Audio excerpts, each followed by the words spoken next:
Sepi sekali hari ini. Apa yang kau alami sepanjang minggu ini, saudara ya? Nampak wajah-wajah kelelahan, letih lesu dan berbeban berat. Marilah datang kepadaku, pada Tuhan, bukan pada saya. Ya, puji Tuhan, saudara-saudara. Kalau KKR pastikan sudah bawa pasangan. Ya. Jadi minggu depan dilarang datang seorang diri. Ya. Datang dengan Tuhan. Datang dengan Tuhan. KR. Jadi pokoknya semua tim PR pastikan tidak ada kursi yang tidak diisi oleh orang. Ya. Jadi kalau sampai ada yang kosong, jadi tim PR itu yang akan mentraktir makan seluruh yang Amin, amin. Haleluya. Amin, amin, amin. Ya. Ada aja satu tim work, kok tim PR ya? Ya tim PR ya itu ya. Ya PR yang keluar-keluar ya.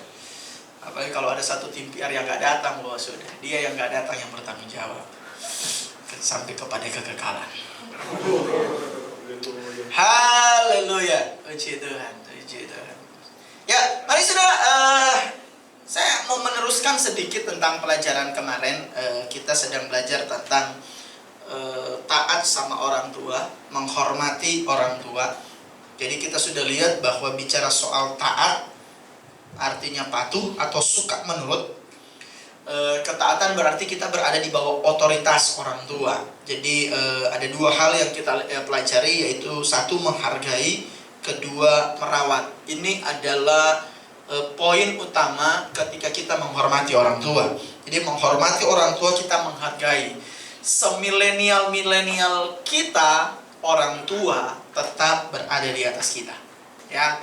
Sekaya-kayanya kita, sepintar-pintarnya kita, sehebat-hebatnya kita, tidak pernah membuat kita berada di atas orang tua.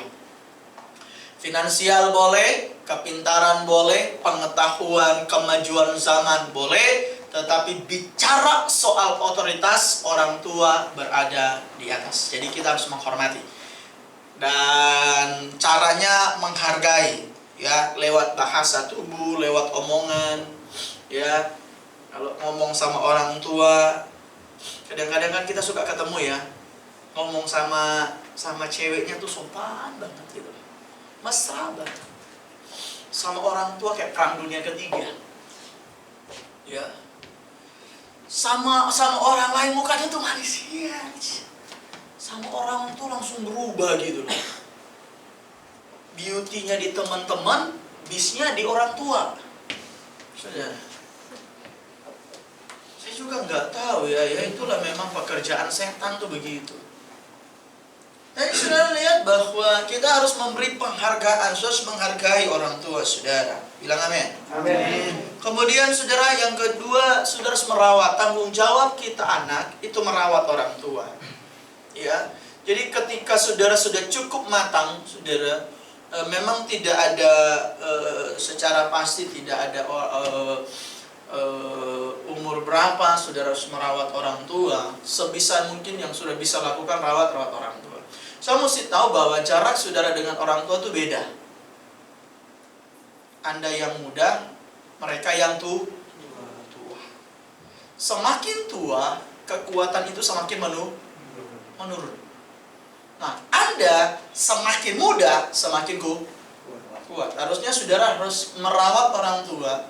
Kalau yang masih tinggal sama orang tua, masih tinggal sama orang tua, Anda rawat orang tua. Minimal yang Anda rawat orang tua, kamar Anda rawat. Minimal. Baju Anda rawat. Tempat makan Anda rawat. Itu cara Anda merawat orang tua. Tapi begitu sudah Alkitab katakan, Alkitab kasih tahu bahwa dalam kitab Kejadian, pasal yang kedua, ketika Anda sudah mau menikah,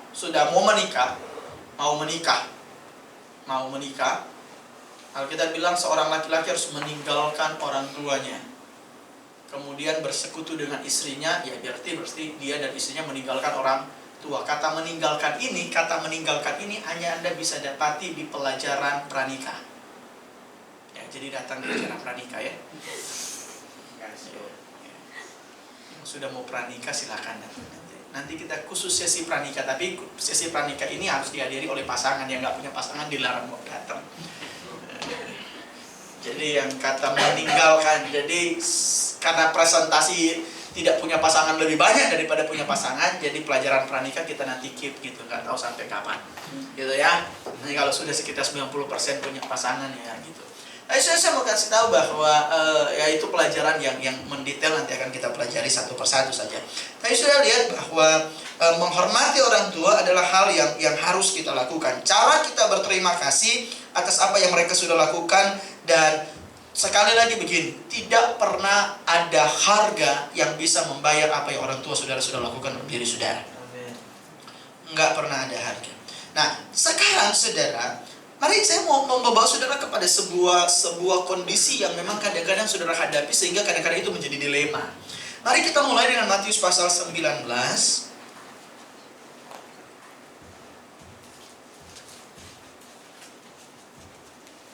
Matius pasal 19 ayat 16 sampai ayatnya yang ke 22. Amin. Yuk mari sama-sama 2, 3. Ada seorang datang kepada Yesus dan berkata, "Guru, perbuatan baik apakah yang harus kuperbuat?" Stop dulu. Perhatikan, simpan pertanyaan anak muda ini. Orang muda yang kaya ini, orang muda yang kaya saudara ya. Tapi dimaksud orang muda yang kaya bukan muda banget kayak kita, mungkin ya kayak Om Emon lah kan masih disebut orang muda ya. Amin. Orang muda tapi ya beda-beda tipis kan dengan saudara saya ini, kan beda tipis dengan saudara. Tipisnya cuma saya sudah punya 2 anak, saudara masih jomblo, itu tipisnya aja saudara di situ.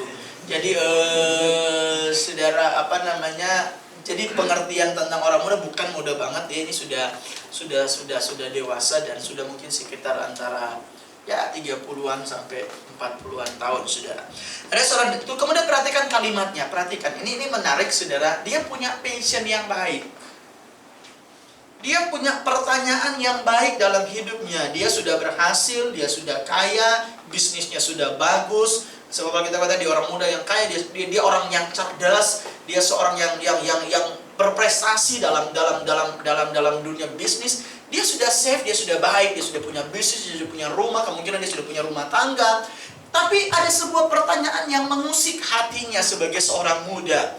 Kemudian dia datang kepada Yesus. Ini sebuah hal yang baik saudara. Saudara, kalau ada hal yang mengusik dalam hatimu, ada pertanyaan yang perlu dijawab, coba belajar memulai bertanya kepada Tuhan. Coba Anda memulai belajar untuk datang kepada Yesus dan bertanya setiap pertanyaan yang tiba-tiba muncul dalam hatimu. Sebuah pertanyaan yang bahkan begini saudara. Pertanyaan ini adalah sebuah kerinduan di mana dia mau menghidupi kerinduan ini. Saudara, ini sebuah hal yang sangat baik. Ini sebuah visi pribadi bagi saya, bahwa orang ini lepas dari kekayaannya, orang ini lepas dari prestasinya, orang ini lepas dari setiap kenikmatan dunia. Dia ini kalau kita lihat dari pertanyaannya ini, dia ini seorang good man, dia ini seorang anak muda yang baik, saudara. Dia punya pertanyaan begini, saudara, bahwa dia sudah lewat beberapa banyak pengalaman, saudara. Walaupun belum banyak pengalaman, dia sudah makan banyak garam, saudara ya. Kira-kira begitu, saudara ya. Dia sudah banyak makan pengalaman. Kemudian karena pintarnya dia menimbang-nimbang. Saya punya kekayaan, saya punya harta, saya punya banyak prestasi, saya punya banyak tabungan, tetapi itu cuma akan berhenti di dunia. Itu cuma sementara. Dia punya pertanyaan, sesudah mati apa yang harus saya lakukan? Dia sadar untuk mati dia nggak bawa uang. Dia sadar untuk mati dia nggak akan bawa kekayaannya. Dia sadar untuk mati dia nggak bisa mengandalkan sama sekali harta jasmaninya. Dia memiliki kesadaran ini. Makanya waktu ketemu Yesus, baru lihat visi hidupnya. Dia bilang begini, "Guru, perbuatan baik apakah yang harus kuperbuat supaya aku apa, saudara? Peroleh hidup kekal." Lihat visi anak muda ini, dia mau masuk surga. Saudara mau masuk surga? Amin. Kadang-kadang memang saudara kita kita punya konsep pengen masuk surga, tapi kita nggak punya passion untuk berada dalam kerajaan surga. Ngerti maksud saya? Saudara seperti berkata begini, aku pengen nonton Captain Marvel, tapi malas mau ke bioskop. Saudara ngomong pengen nonton Captain Marvel, tapi saudara gak punya passion benar-benar untuk nonton, right? Beda dengan saudara berkata, pokoknya bulan ini apapun yang terjadi, saya akan sisihkan uang jajan saya. Saya harus nonton Captain Marvel. Mau kayak jam 10 malam dapat tiketnya. Ngerti maksudnya? Ada orang yang kadang-kadang berucap, memang berkata, ya, saya mau ke surga. Tapi dia nggak punya passion untuk berada dalam kerajaan surga. Ke gereja aja malas. Melayani juga, ya mah gitu-gitu. Sepanjang ibadah yang dipegang itu kursi. Nggak tahu, ketakut kali kursinya mau kabur, saudara dipegang erat-erat. Bahasa tubuhnya tidak menunjukkan kalau dia benar-benar punya hasrat untuk memenuhi apa yang dia katakan. Beda dengan orang yang benar-benar berkata, saya perhatikan passionnya anak muda ini berkata, guru, kalau saya lihat dalam catatan dari perjalanan Tuhan Yesus, ada yang mereka yang datang kepada Yesus minta tolong, minta mujizat, minta berkat. Tapi anak muda ini tak. Dan tahukah saudara, ini bukan bagi saya, ini bukan pertanyaan pertama kali. Ketika dia ketemu ahli Taurat, orang Farisi, dia melakukan hal yang sama. Karena ini pertanyaan hidupnya, dia sadar untuk sampai ke surga bukan karena punya banyak uang. Makanya dia bilang, perbuatan baik apakah? Makanya anak muda ini sadar, saya mesti jadi orang baik. Sebab sudah jadi baik pun belum tentu masuk surga, apalagi jahat. Kayaknya jadi orang baik. Baik itu bukan di luar. Baik itu bicara soal ketulusan dalam hati. Itu baik. Oh ya, kan ada orang suka ngasih tapi ada udang di baling. Hati-hati saya yang cewek kalau suka dikasih sama cowok. Saya ikhlas kok, tulus kok, hati-hati. Hati-hati, saya cuma bilang hati-hati aja. Ya. Cuman terima aja kalau dikasih. Dan saya bilang bahwa anak muda ini punya passion untuk jadi baik. Jadi saya mau mendorong saudara harus memiliki konsep yang sama setidaknya. Silakan kejar prestasi, silakan kerja keras, silakan bangun hidup dengan baik, silakan mengumpulkan harta benda yang banyak, silakan punya tabungan yang banyak. Tetapi inti perjalananmu jangan ada di situ. Inti perjalananmu harus adalah nilai-nilai rohani. Amin. Okay? Ingat, orang yang rohani bukan orang malas. Orang yang rohani bukan orang yang kerjanya nggak benar. Orang yang rohani bukan orang yang asal-asalan. Orang yang rohani lebih powerful ketika mereka ada di marketplace. Okay? Jadi sudah guru perbuatan baik. Jadi harusnya sudah punya passion yang sama gitu ya. Ya, apa tujuan hidupmu? Orang tanya. Tujuan hidupmu apa? Ya terserah Tuhan lah. Saya mah ngalir-ngalir aja, itu nggak punya tujuan hidup. Lepas tanggung jawab. Jadi kalau tanya tujuanmu hidupmu apa? Anda langsung berkata tujuan hidup saya masuk surga. Tujuan hidup saya masuk surga. Terus nggak usah kerja dong? Salah. Justru saya mesti kerja keras. Terus tinggal di gereja aja terus dong. Nggak usah sekolah, nggak usah kuliah, enggak. Justru saya mau jadi terang di marketplace. Sebab itulah yang akan membawa saya kepada kekekalan. Saya tidak akan lama-lama di sini. Ya saudara, saya cuma mau mendorong saudara. Sebab ini akan jadi pelajaran yang menyambung ke pelajaran inti kita tentang orang tua. Ya tanya guru, perbuatan apakah yang baik harus? Kemudian lihat jawaban Yesus. Lihat Yesus menjawab. Ayat 17, jawab Yesus, apakah sebabnya engkau bertanya kepadaku tentang apa yang baik? Hanya satu yang baik. Nah, stop dulu. Hanya satu yang baik, yaitu percaya sama Tuhan Yesus. Nanti kalau saudara temukan nanti dalam pembahasan. Tapi ya, lihat. Tetapi jika engkau ingin masuk, saudara perhatikan. Ini jawab Yesus. Jikalau engkau ingin masuk ke dalam hidup. Ini belum sampai ke sorga. Masuk ke dalam hidup. Kalau kamu mau hidup berbahagia, kalau kamu mau hidup senang, kalau kamu mau hidup dan hidup itu akan membawa kamu kepada kekekalan, lakukan ini. Ya, turutilah segala perintah Allah. Nah, orang muda ini nanya lagi. Ayat 18. Kata orang itu kepadanya, perintah yang mana Tuhan?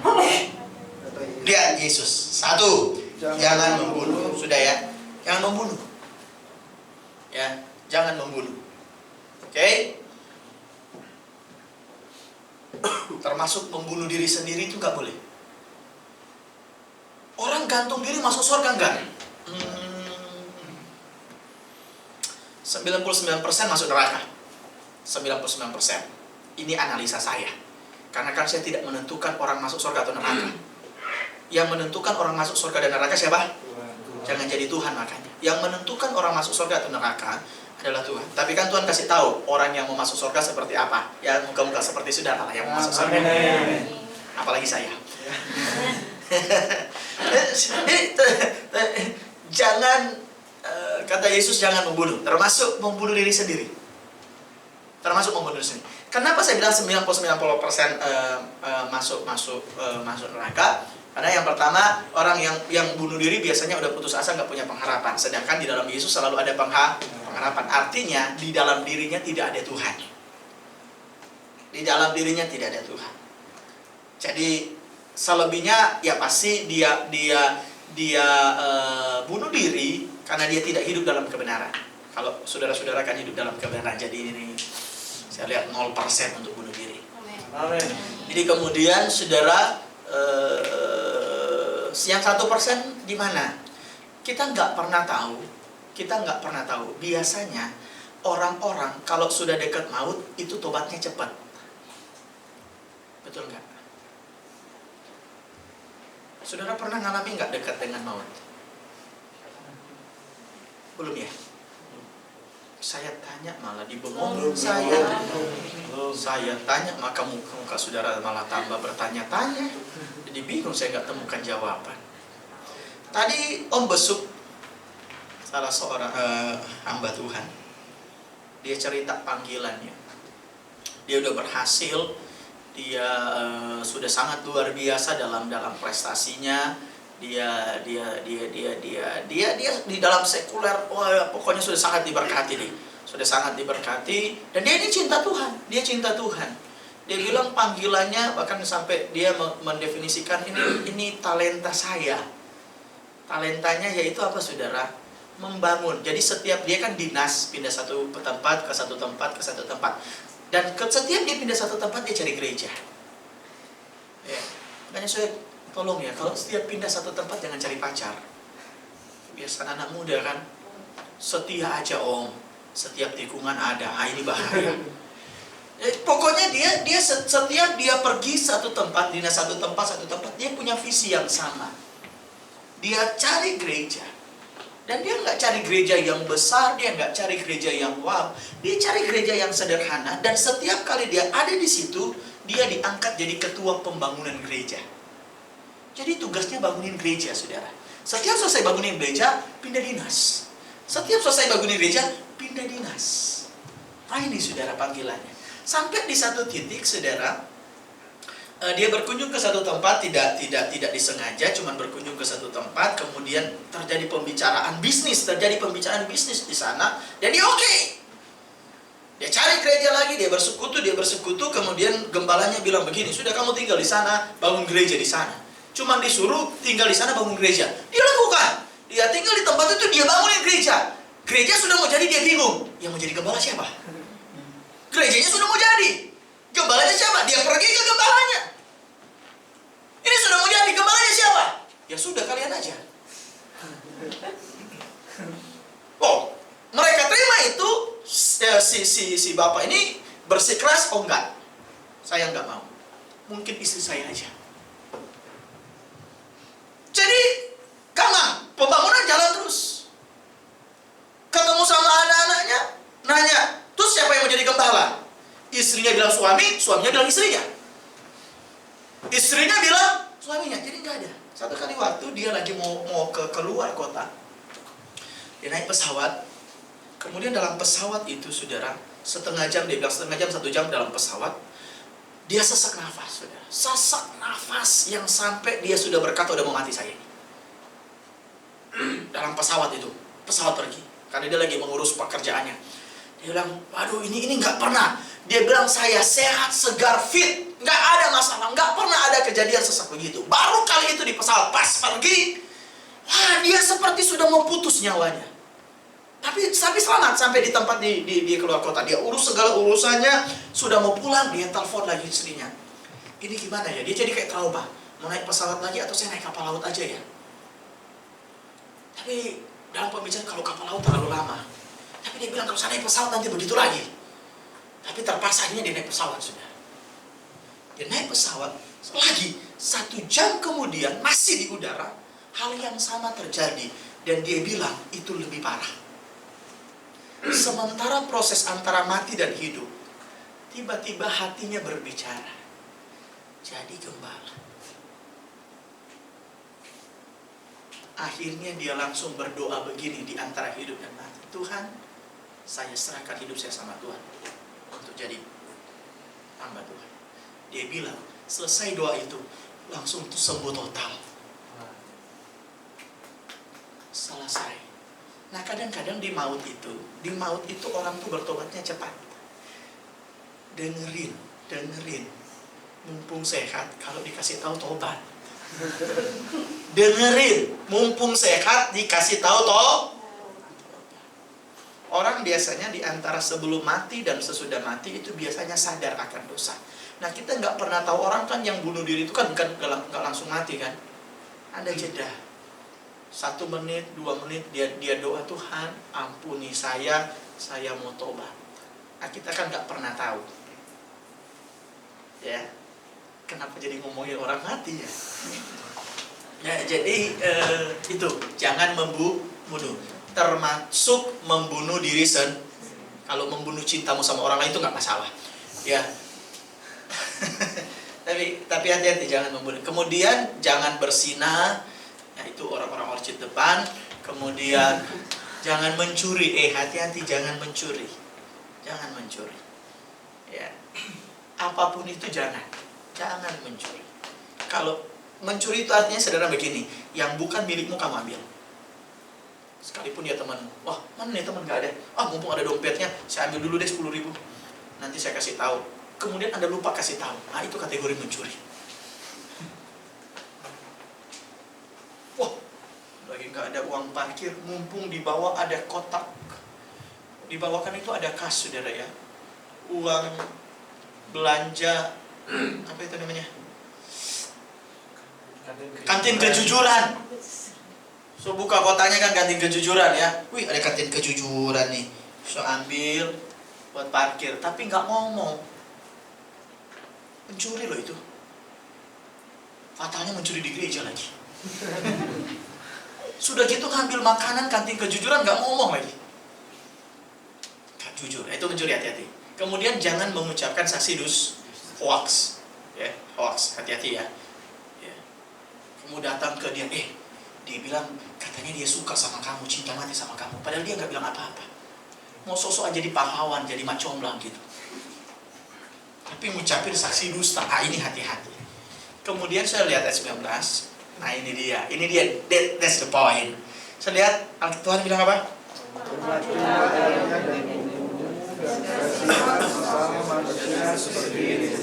Saudara, ini poinnya kita.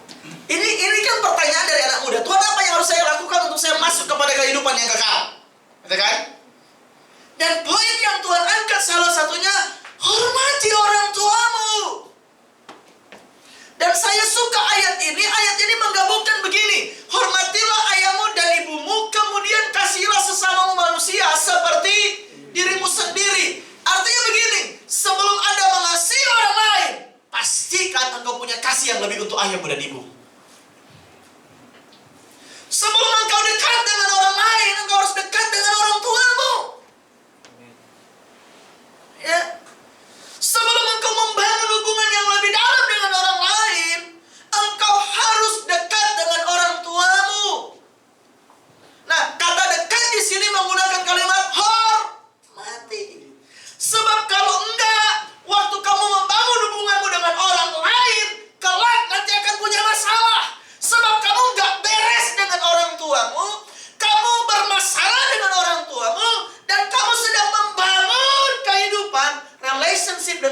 lain. Dan jangan berpikir Anda tidak akan punya masalah.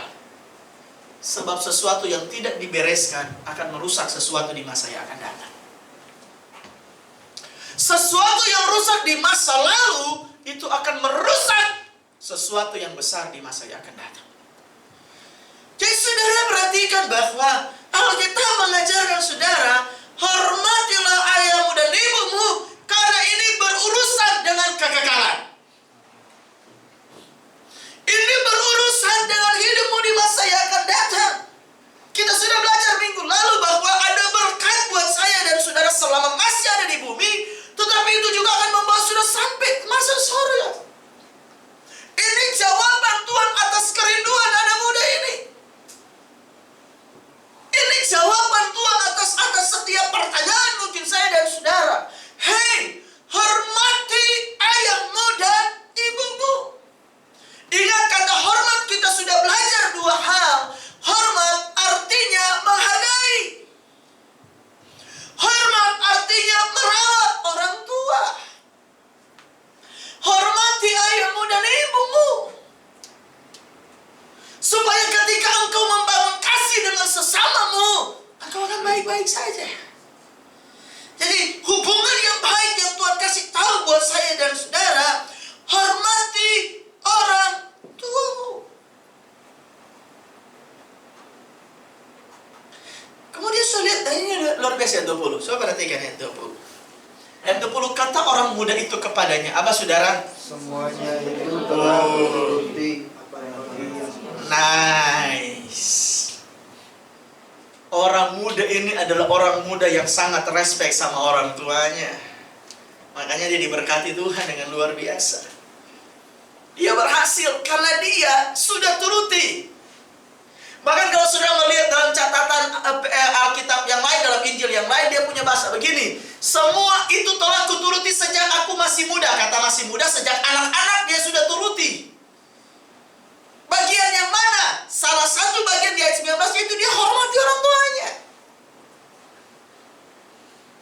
Jadi sembari dia kerja, sembari dia bangun hidup, sembari dia berbisnis, dia tidak meninggalkan rasa hormatnya sama orang tua.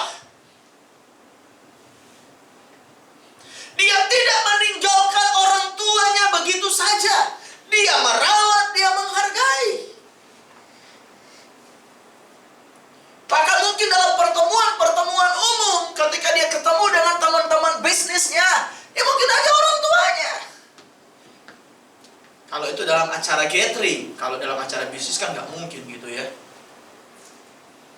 Jadi ceritanya bahwa orang muda ini berbanding terbalik dengan yang namanya maling kundang. Saya tahu cerita maling kundang ya. Jangan tinggal di Indonesia kalau nggak tahu cerita maling kundang.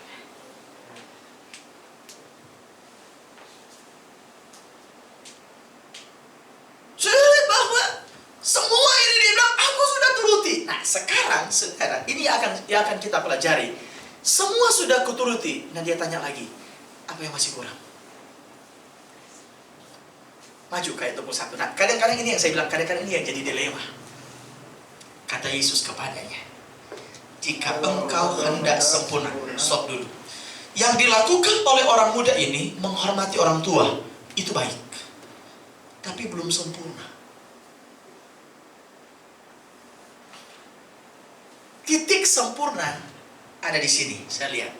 Pergilah, jualah segala milikmu, berikanlah itu kepada orang miskin, maka engkau akan beroleh harta di sorga. Kemudian apa saudara?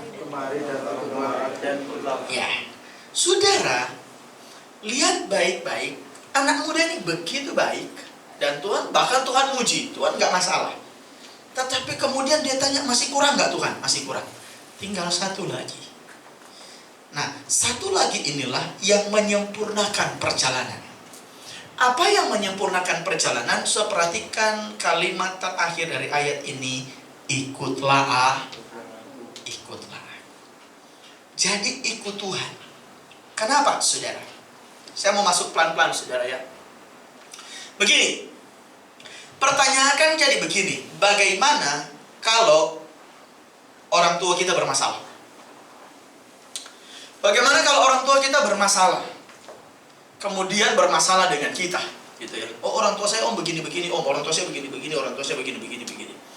Saudara, bagaimana kalau orang tua kita bermasalah? Saya memulai dengan pemahaman begini.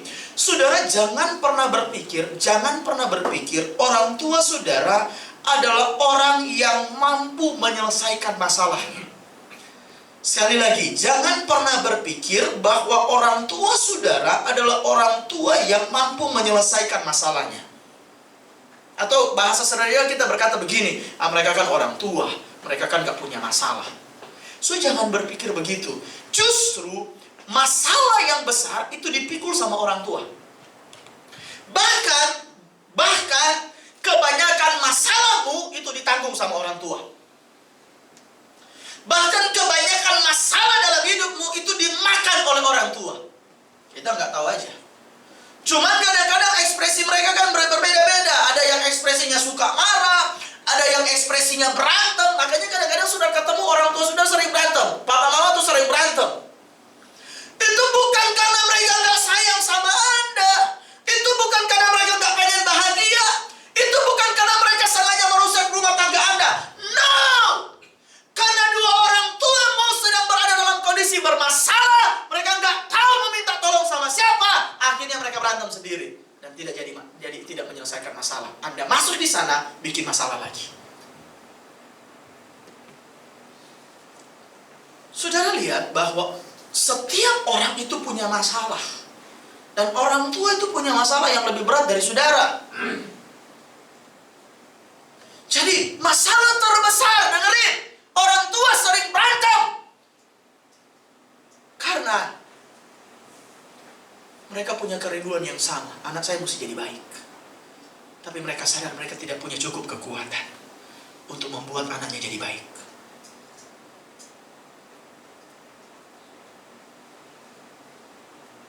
Silakan tanya sama orang tua. Mereka selalu punya kerinduan Anda jadi orang yang baik, Anda jadi orang berhasil, Anda jadi orang diberkati. Tapi dalam passionnya itu mereka punya masalah sendiri-sendiri. Makanya kalau mamamu lagi curhat sama kamu, itu bukan karena mereka lagi menekan kamu. Mereka lagi cari jalan keluar. Kalau mamamu lagi datang dan ceritain, papa tuh begini, bukan supaya kamu tuh sakit hati sama papa, bukan. Karena mamamu tuh lagi minta bantuan. Tolong bantuin mama supaya kita dapat menyelesaikan masalah dalam keluarga supaya papa baik-baik lagi. Tapi kadang-kadang kan otak kita jadi kebalik kan. Mama ini ngejelek-jelekin papa. Sepertinya mama mau ngajak bersekutu. No. Karena dia tahu Anda tuh sudah besar.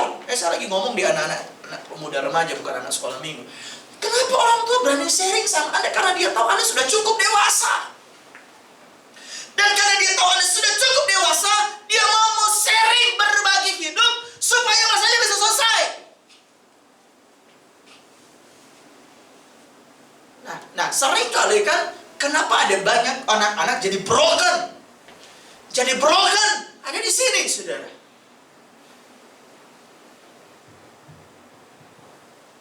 Masalah terbesarnya ya brokennya di sini karena kita menganggap yang paling bermasalah itu hidup kita dan orang tua nggak ngerti. Sekarang pertanyaannya harus dibalik. Kita jadi anak yang nggak ngerti sama orang tua, padahal mereka punya beban yang berat. Kita mah bebannya apa sih? Cuma ditolak cinta. Cuman kalau karena WA nggak dijawab, pendekatan tapi dijauhi, itu kan masalah saudara. Hai? Tapi orang tua sudah harus banting tulang. Mama saudara yang saudara lihat cuma di rumah nggak ada kerjaan. Hey, dia yang manage seluruh keluarga saudara. Dia yang manage hidup saudara. Bahkan ukuran kaos kaki, sepatu, baju dia tahu. Baju kotor harus taruh di mana? Coba deh, Anda tanya buku sekolah Anda ada di mana? Mamamu pasti tahu. Anda aja yang punya buku nggak tahu. Tali sepatu aja tanya siapa? Terus Anda lihat mama ini kok begini? Dengerin dengan baik. Kalau dia pergi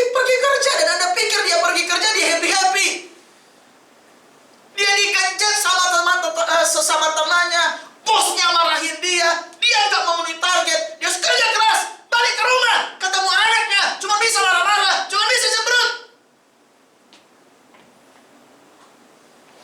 Disuruh makan aja mesti peperangan. Padahal kalau makan yang untung siapa? Kan kalau Anda yang makan bukan orang tua yang kenyang. Kan Anda yang kenyang. Betul?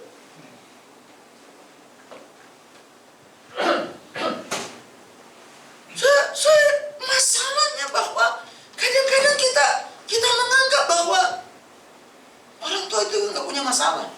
Mereka yang bermasalah.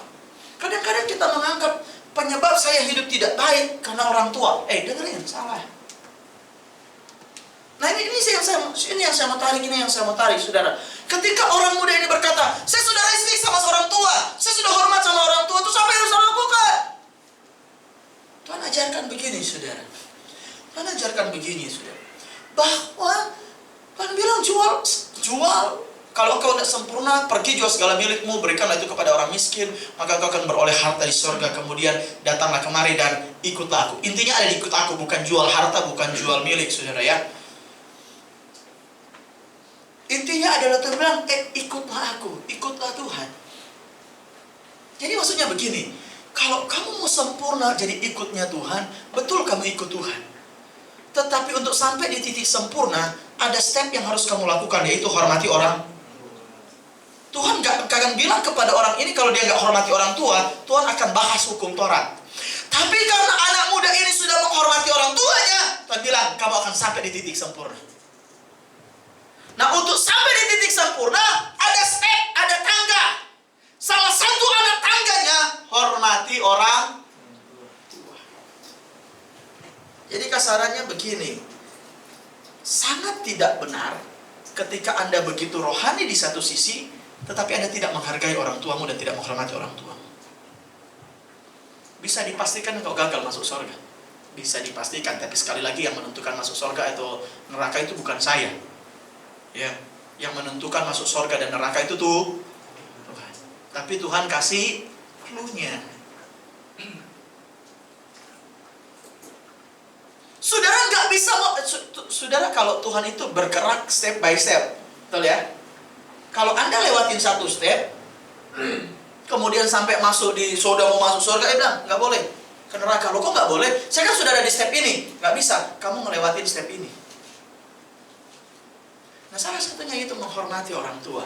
Jikalau engkau hendak sempurna, hormatilah orang tuamu, kemudian ikutlah Tuhan. Tapi intinya juga sudah lihat. Nah ini saudara coba kita pelan-pelan ya.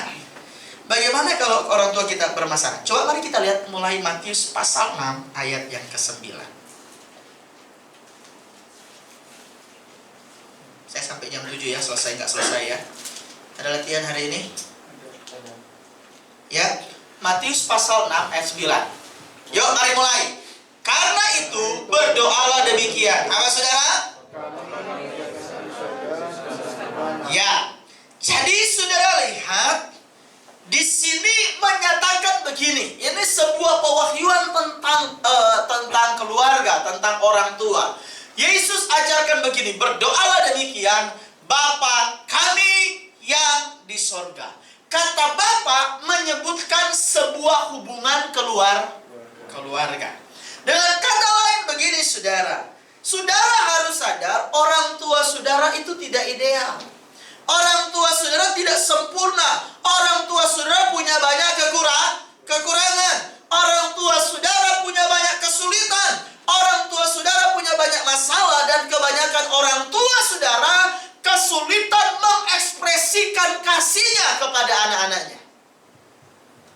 Kebanyakan kan orang tua berkata, pokoknya saya memenuhi kamu dengan keuangan, saya kerja keras, saya dapat gaji, saya kasih kamu sekolah, itu saya sayang sama kamu. Karena saudara mesti sadar, kita ini hidup di budaya Asia Tenggara. Bahkan ada beberapa latar belakang budaya. Itu orang tua itu dibikin begitu kaku sampai mau tunjukin ke anak-anaknya susah. Contoh kayak saya nggak pernah dibesarkan oleh orang tua yang suka meluk anaknya. Nggak pernah. Saya nggak pernah dipeluk, saudara. Seingat saya, kalau digendong waktu kecil ya sering. Karena kan saya selalu cerita, kalau ke pelayanan orang tua, saudara, kalau pelayanan kan pulangnya malam, jalan kaki, namanya masih anak-anak, kadang-kadang capek, digendong, saudara. Tapi kalau dipeluk, saudara, bahkan kalau pergi jauh terus pulang ketemu, nggak pernah ada tuh ketemu cipika-cipik itu, nggak pernah. Saya tidak dibiasakan begitu. Saya nggak tahu, saudara. Jadi cuma tahu, ya sudah, pokoknya urusan kamu, urusan saya. Tapi bukan berarti mereka nggak sayang sama saya. Saya tahu mereka sayang, mereka berjuang untuk saya. Mereka punya mimpi yang besar untuk saya. Tetapi mengekspresikan, enggak, saudara. Orang tua saya nggak pernah berkata sampai titik ini, aku tuh sayang banget sama kamu, enggak. Khotbah di sini pun bilang, saya bangga sama anak saya, itu karena saya lagi nggak ada di sini. Ya, jadi papa saya khotbah di sini bilang, saya bangga sama anak saya. Tapi karena saya lagi nggak ada di sini, saya lagi pelayan di luar, makanya dia ngomong begitu, saudara. Dengerin, tak mau kasih tahu, saudara. Orang tua saudara membanggakan saudara, walaupun saudara nggak pernah dengar dari mulut mereka. Tapi setiap ketemu orang lain, anak saya mah.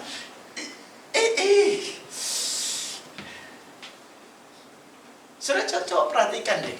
Anda diam-diam perhatikan ketika ada kumpulan keluarga-keluarga. Waktu orang tua menceritakan anaknya, mereka kan bersemangat. Anak saya mah gak suka makan. Ribet amat. Dia lagi curhat. Bukan karena dia resek sama anaknya, tapi karena dia sayang sama anaknya. Nah, perhatikan, anak saya, orang lagi ngomongin anaknya belum selesai, dia langsung balas, anak saya mah begini-begini. Walaupun yang diutarakan curhatan hatinya. Saya mesti tahu bahwa kita ini dibesarkan dengan budaya yang bukan budaya. Apalagi kalau saya nggak tahu saudara yang keturunan Chinese, biasanya mereka itu keras sekali dalam mendidik. Ya, hantam-hantam, hajar-hajar. Orang tua banyak-banyak uang, jangan pernah berpikir anaknya juga banyak uang. Dijatah, habis ya habis, urusanmu sendiri, bodoh amat. Oh iya, coba tanya mereka nih, digaji sebulan nih, habis urusanmu sendiri. Mau minta renya-renya, maaf, nanti tunggu bulan depan. Betul ya?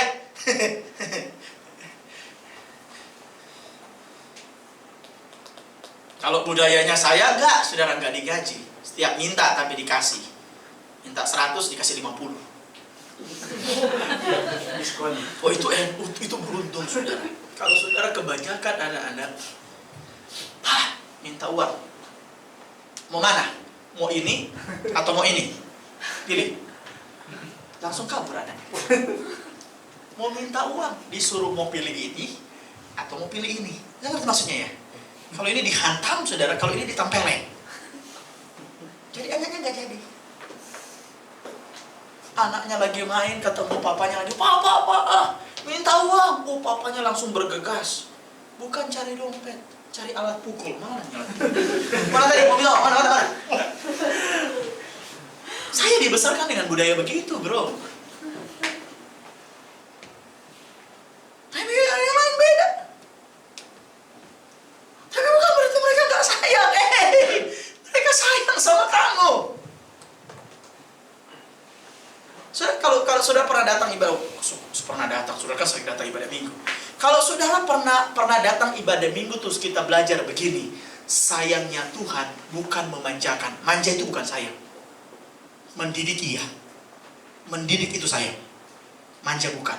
Tuhan tidak panggil kamu untuk dimanja. Tuhan panggil kamu untuk dididik sama Tuhan. Coba baca Alkitab. Tuhan gak pernah panggil seseorang untuk dimanja. Gak. Tuhan panggil seseorang untuk dididik. Nah, konsep Anda bilang orang tua jahat cuman karena Anda karena Anda tidak dimanja. Karena pengen kamu nggak jadi, kamu anggap orang itu salah. Jadi yang salah ini siapa? Ya orang tua salah, anak juga salah. Kenapa? Karena tidak ada yang sempurna. Makanya karena tidak ada yang sempurna, kita mesti naik ke level yang paling tinggi. Kita punya Bapa di sorga, Dia yang paling ideal, Dia yang paling sempurna. Nah, ini dia saudara. Saya nggak tahu mau selesai apa enggak. Ayo saudara lihat, bagaimana kalau orang tua kita bermasalah? Saudara harus punya konsep ini nih. Saya mau kasih konsep ini kepada saudara, bahwa konsep bukan konsep saya, konsep firman Tuhan. Konsep firman Tuhan berkata begini, kita punya Bapa di sorga. Dan Bapa di sorga inilah yang sangat ideal dan sempurna. Jadi kalau saudara mau cari orang tua yang sempurna, cari Tuhan saudara, cari Bapa saudara. Kalau saudara mau cari orang tua yang ideal, yang sangat sempurna, saudara jangan cari di papa mama. Salah. Kalau Anda cari di papa mama, Anda akan kecewa. Sebab yang memiliki keidealan dan kesempurnaan itu cuma ada di Tuhan. Cuma Dia Bapa di sorga. Jadi, jangan sayang sama orang tuamu. Tunggu mereka sempurna. Tunggu mereka ideal. Jangan. Saat mereka tidak sempurna, saat mereka tidak ideal, itu kesempatan yang baik untuk engkau menunjukkan penghormatanmu sama orang tua. Hormati mereka. Seperti yang sinetron-sinetron kan ya. Sebentar lagi kan kalian lagi sedang merancang sinetron kalian sendiri-sendiri kan ya. Aku mau dong pacaran sama kamu. Ada nggak yang ngomong begitu ya? Enggak ya. Paling bahasanya kan lebih apa namanya, romansa gitu ya. Lebih ke cerita Romeo and Juliet gitu kira-kira. Jarang kan ada yang yuk, pacaran yuk. Ada yang gitu ya. Coba deh dipraktekin. Terus bilang, "Oh, maaf, saya belum bisa menjawab." "Kenapa?" "Aku punya banyak kekurangan." "Gak apa-apa kok. Aku siap menerima engkau dengan segala kekuranganmu. Aku mau terima kamu apa adanya." Kan suka begitu gitu ya. Kalau orang lain aja yang gak pernah ngegedein kamu, yang gak pernah mengasih makan kamu, yang gak pernah biayain sekolah kamu, yang gak pernah beliin handphone buat kamu, yang gak pernah beliin sepatu buat kamu, yang gak pernah ngajak jalan-jalan bareng-bareng sama kamu, yang gak ngeluarin kamu dari perutnya, kamu bisa berkata, "Aku bisa terima kok kamu apa adanya." Kenapa kita gak bisa terima orang tua kita lebih daripada apa adanya? Haleluya. Jangan sampai iblis putarin otak kita. Orang yang gak pernah ngegedein kita, orang yang cuma ngabisin paket data kita, orang yang cuma ngabisin kuota pulsa kita, orang yang cuma bikin pusing setiap ketemu saya mesti traktirin. Anda bisa berkata, "Saya terima kamu apa adanya dengan segala kekuranganmu." Kenapa untuk orang yang mati-matian buat kamu gak bisa? Makanya Alkitab ajarkan, hormati orang tuamu, baru kasihi sesamamu. Nonsen. Kamu akan bermasalah dengan orang lain kalau kamu gak memperbaiki kehidupan dengan orang tuamu. Kenapa ada banyak rumah tangga yang rusak hari ini? Karena mereka gak pernah selesai dengan orang tua. Gak pernah selesai dengan orang tua. Dan mereka berpikir, "Saya akan bangun rumah tangga yang lebih baik daripada orang tua saya. Saya akan jadi orang tua yang lebih baik daripada orang tua saya." Tidak akan pernah terjadi. Tapi kalau engkau selesaikan masalahmu dengan orang tuamu, percayalah engkau akan jadi orang tua yang lebih baik. Anda kan mau punya visi jadi orang tua? Amen. Kecuali enggak sih ya, kecuali ada panggilan khusus seperti Rasul Paulus yang menetapkan diri untuk jadi jomblo seumur hidup sampai kepada kekekalan. Atau ada yang punya visi, "Saya mau menikah tapi menjadikan Yesus sebagai mempelai hidup saya." Wah. Kalau di Jepang kan aneh-aneh. Bantal dijadiin istri, nikah loh sama bantal. Ada pemberkatan nikahnya lagi. Aduh Tuhan. Ini karena dia punya masalah dengan keluarganya yang gak beres. Jangan sampai kasus itu terjadi di sini. Saya sudah mau buka. Hari kita akan mengundang mempelai pria. Mempelai pria datang. Mempelai wanita kan? Bantal yang saudara, oh Tuhan. Saudara, sepatah-patah hatinya hidup kamu, ya, seditolak-tolaknya kamu harus punya pengharapan dalam Tuhan. Ya. 1000 wanita yang tolak, 1 yang jadi istrimu. Tuh. Kan gak mungkin 1000. Jadi kamu mesti berbangga. Enggak apa-apa saya 1000 kali ditolak. Toh yang jadi istri saya cuma 1 orang. Jadi saya cuma perlu 1 cinta, bukan 1000 cinta.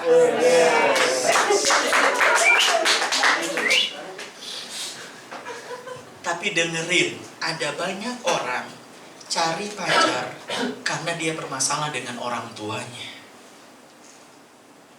Saya lagi kehilangan figur papa. Saya mau cari pacar deh. Kalau kelas anak muda saya udah gak mau. Saya mau level om-om. Kenapa level om-om? Karena dia pengen dapetin figur bapak. Tapi dengerin, level om-om itu jauh lebih berbahaya dari level anak muda.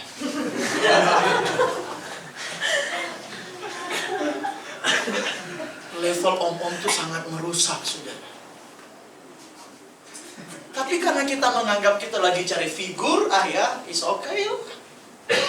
Sebaliknya, saudara. Karena Anda cari figur mama, ya sudah. Ditolak sama orang sebaya, ditolak sama teman seumuran, ya udah cari tante-tante.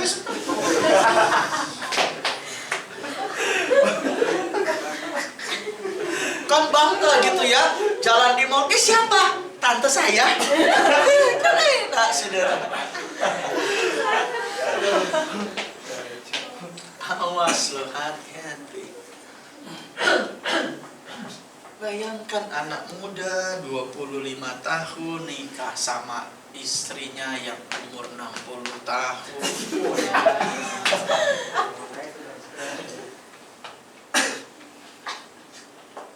Itu bukan cinta, itu ganjil. Karena dia pasti punya masalah. Dengerin. Yang menyebabkan masalah terbesar di hidupmu bukan keadaan, tapi penyebab terbesar masalah di hidupmu karena dengan orang tua gak beres. Kalau engkau beres dengan orang tuamu, engkau akan dengan gampang melewati hidupmu apapun masalahnya. Jadi yang sempurna cuma Bapa di sorga. Jadi kalau kamu mau cari sempurna, mau cari ideal, cari Tuhan. Ketemu Tuhan. Tapi kalau berurusan dengan orang lain, terutama orang tua, jangan pernah berpikir mereka sempurna. Tapi saya bisa pastikan hari ini, mereka punya hati yang lebih buat kamu dibandingkan orang lain.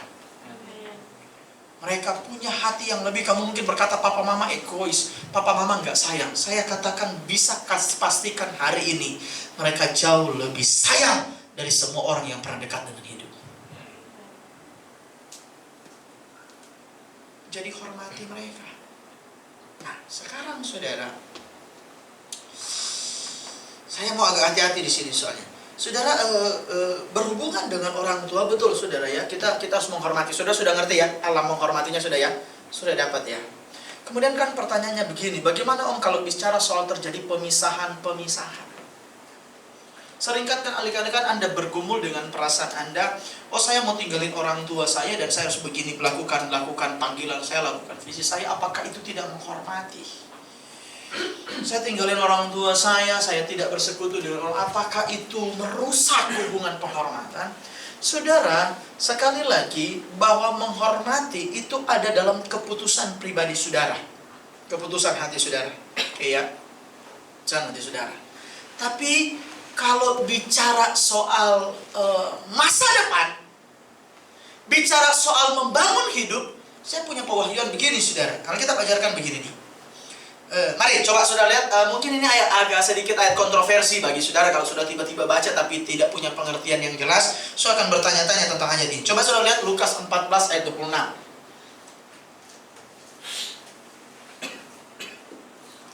Lukas 14 ayat 26. Amin.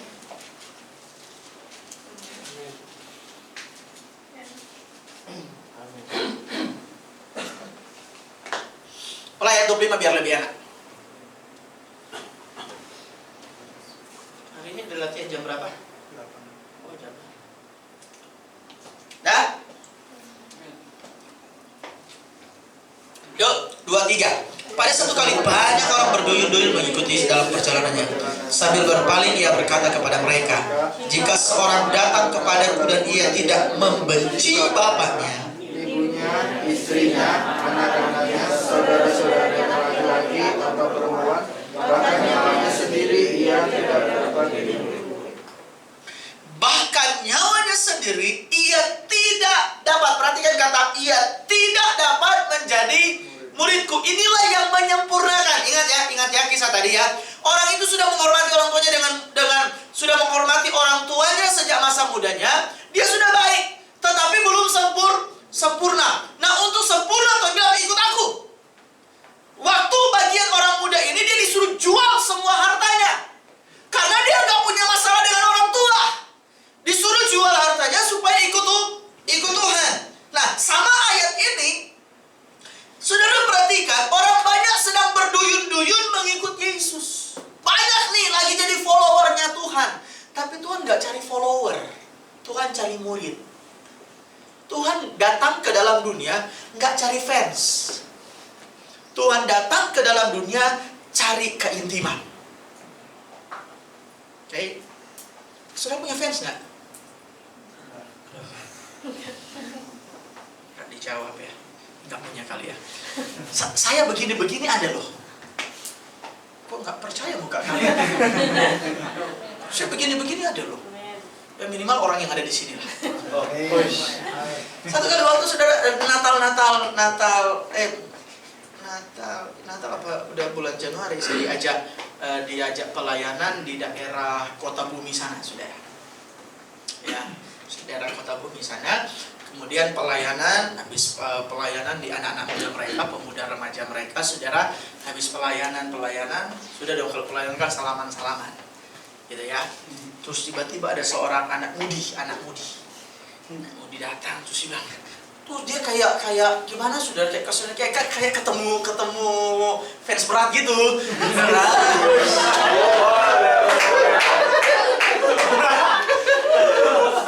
Saudara kok kayak jijik gimana gitu ya.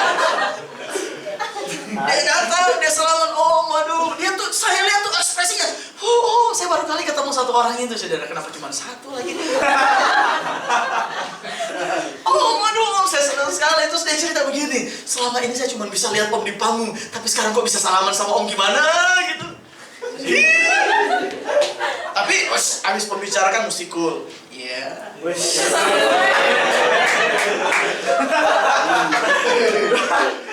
Puji Tuhan. Tuhan berkati ya. Oke. Yes. Kan habis pembicara masuk kan, kalau di antara saudara yang sudah mengenal saya ya guling-gulingan juga nggak masalah. Cuman kan bagi orang yang belum mengenal kan takut jadi syak, kan jadi mesti cair.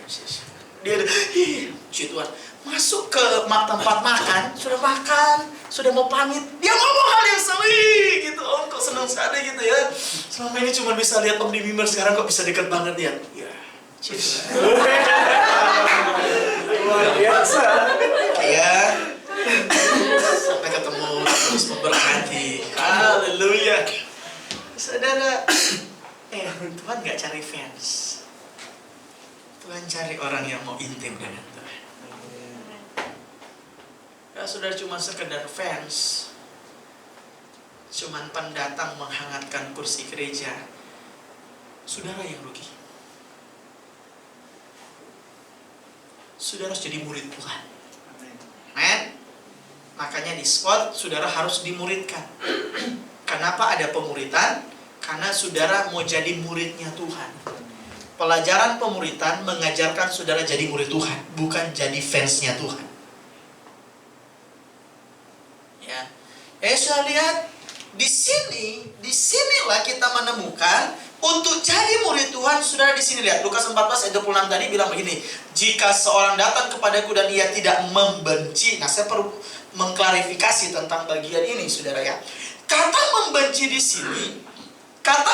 di sini bukan berarti, sekali lagi ya, kata membenci di sini bukan berarti kepahitan, atau kata membenci di sini bukan berarti mematikan perasaan kita kepada orang tua. Bukan. Kata membenci di sini bicara soal siapa yang bisa menyelamatkan saudara ke sorga, dia yang harus dikasihi. Ngerti? Sekali lagi, kata mengasihi di sini bukan mematikan perasaan kepada orang tua, bukan kepahitan atau bukan memberontak, bukan.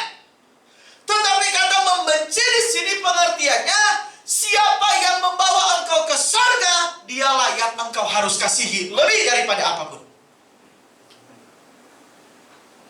Karena faktanya begini. Coba saudara lihat kitab Maleakhi pasal yang kedua.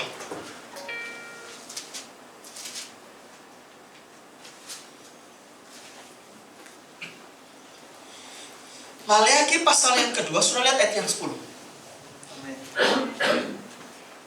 Perhatikan, ini yang ngomong Tuhan. Kitab Maleakhi ini Tuhan ngomong, kemudian dijawab, saudara. Saya lihat ya, Maleakhi 2:10. Bukankah kita sekalian mempunyai apa, saudara? Satu Bapa. Bukankah satu Allah menciptakan kita ini lahir dari Bapa di sorga? Kita bisa lahir ke dalam dunia, betul, ada peran biologis papa mama, karena itu hukumnya. Tetapi sebelum hukum biologis itu terjadi, sudah ada hukum yang lebih dulu, yaitu hukum Tuhan. Sebelum kasih orang tua terjadi, sudah ada kasih yang lebih besar yang terjadi, yaitu kasih Tuhan. Jadi saudara lihat, kita ini mempunyai satu Bapa, diciptakan oleh satu Allah. Jadi saudara lihat di sini bahwa kembali ke Lukas 14 ayat 26 tadi, kata membenci di sini sekali lagi bukan kepahitan, bukan mematikan perasaan, bukan memberontak kepada orang tua, tetapi ini bicara soal siapa yang bisa menyelamatkan kita ke surga, itu yang harus kita kasihi. Dengerin baik-baik. Keselamatan kita tidak dikerjakan oleh manusia. Keselamatan kita tidak dikerjakan oleh manusia, termasuk orang tua. Keselamatan kita dikerjakan oleh Tuhan Yesus. Yang bisa menyelamatkan kita, yang bisa mengampuni dosa manusia, itu bukan manusia, termasuk orang tua. Orang tua tidak bisa menghapus dosa kita, orang tua tidak bisa mengampuni dosa kita, tetapi yang bisa mengampuni dosa kita hanya Tuhan. Makanya anak muda tadi datang. Tuhan, perbuatan baik apa yang harus aku lakukan? Hormati orang tua. Sudah, sekarang kamu ikut aku. Jadi levelnya jadi begini, saudara. Level murid, sebelum kamu benar-benar memberi hidupmu buat Tuhan, pastikan engkau tidak bermasalah dengan orang tua. Sebab waktu engkau tidak bermasalah dengan orang tua, engkau akan dengan mudah untuk jadi muridnya Tuhan.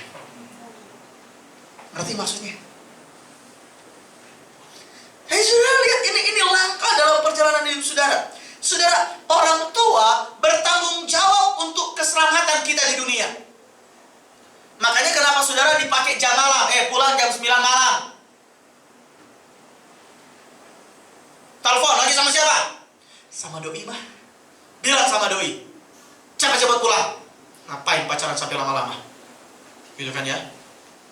Karena orang tua saudara bertanggung jawab untuk keselamatan saudara. Kalau pakai baju yang sopan dong. Kasih tahu ke orang dunia kalau papa mama tuh sanggup beliin baju. Pakai baju kok tanggung-tanggung, kayak papa mama ini kekurangan uang aja. Sampai kamu pakai baju yang tanggung-tanggung. Nah, itu untuk apa? Untuk menjaga keselamatan. Tapi kan bahasa kita, papa mama nggak gaul. Ini bukan soal gaul nggak gaul. Orang tua bertanggung jawab menjaga keselamatan kita. Tetapi cuma di dunia. Yang membuat saudara selamat di dunia dan akhirat itu cuma Tuhan. Itu cuma Tuhan.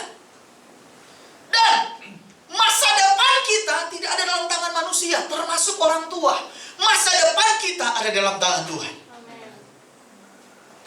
Saya sudah sudah cerita orang tua Om Emon itu mengharuskan Om Emon itu sekolah kedokteran. Jadi mesti sekolah di sekolah negeri, gak boleh kejuruan. Karena kalau kejuruan kan gak bisa sekolah kedokteran ya. Jadi saya mesti di SMA, kemudian masuk IPA ya. Anak IPA bro. Untuk apa? Supaya bisa mudah masuk. Saya ikutin saudara, sampai di SMA saya ikutin. Tapi begitu panggilan Tuhan datang dalam hidup saya mesti ikutin Tuhan. Tanpa memberontak sama orang tua. Tanpa bermasalah dengan orang tua. Saya tahu kerinduan papa saya untuk saya jadi dokter. Tapi ketika panggilan yang tertinggi itu masuk dalam hidup saya mesti ikuti panggilan Tuhan, bukan panggilan manusia. Termasuk orang tua. Tapi waktu mengikuti panggilan Tuhan, saya percaya waktu saya ikuti panggilan Tuhan, Tuhan yang akan tolong untuk saya dapat menyelesaikan masalah saya dengan orang tua. Sebab kalau kita ikuti panggilan Tuhan, Tuhan tidak pernah membuat kita bermasalah dengan orang. Memperdamaikan dengan orang iya. Jadi waktu saya terima panggilan Tuhan, saya tahu konsekuensinya. Papa saya pasti bermasalah.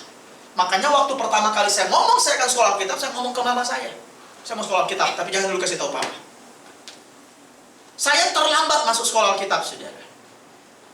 Nggak terlambat amat, tapi dimepet. Karena saya mesti berperang dengan orang tua saya, dengan papa saya. Karena di dalam keluarga saya, yang pergi-pergi itu papa saya. Jadi untuk dari saya bilang saya nggak mau sekolah Alkitab di dekat-dekat Manado. Kalau dekat-dekat Manado, ngapain pulang lagi ke rumah orang tua? Ngapain kalau bilang saya pikir, sudah menyerahkan hidup sama Tuhan, kalau cuma balik ke orang tua lagi, ngapain? Saya mesti keluar total full. Ini bagian panggilan saya, kalau mungkin sudah nanti panggilannya akan beda. Tapi tetap sekolah Alkitab sih. Ya sudah. Saya tahu dan saya itu susah untuk ngomong ke papa saya, tapi saya berdoa. Tapi saya tahu panggilan ini kuat. Jadi begitu saya bilang saya mau sekolah Alkitab, saya tahu papa saya kecewa. Saya tahu dia kecewa. Tapi dalam kekecewaannya ini saya memutuskan saya mau total jadi hamba Tuhan. Supaya papa saya lihat panggilan Tuhan dalam hidup saya itu nggak main-main. Saya yang harus memberi buah. Kira-kira begitu. Jadi ketika ada panggilan dari Tuhan, bukan berarti kita mematikan perasaan sama orang tua. Mungkin kita melukai perasaan orang tua ya, karena mereka punya pengharapan juga. Tetapi pengharapannya mereka itu digantungkan sama kita supaya kita jadi orang baik, betul ya?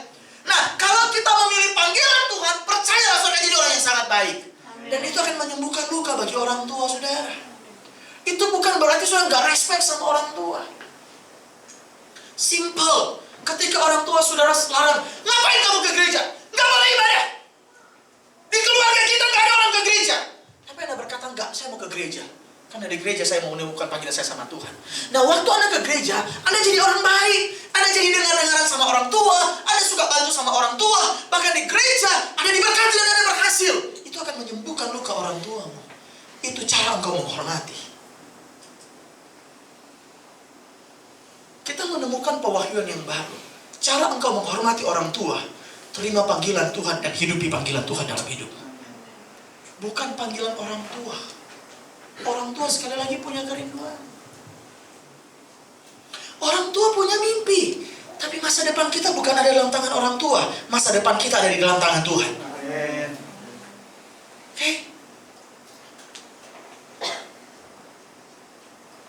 Saya nggak tahu. Esra Monodimba. Telepon nggak sama mamanya, nak? Pulanglah kau ke kampung halaman kau ini. Mama ini udah tua, ini udah susah ngurus pelayanan. Tolonglah kau bantu ini. Ya. Secara moral, kalau saya nggak ikuti, itu melukai hati orang tua. Tapi bagaimana cara supaya saya berdamai dengan hati saya? Saya tahu itu bukan panggilan saya. Saya tahu saya nggak bisa jadi gembala.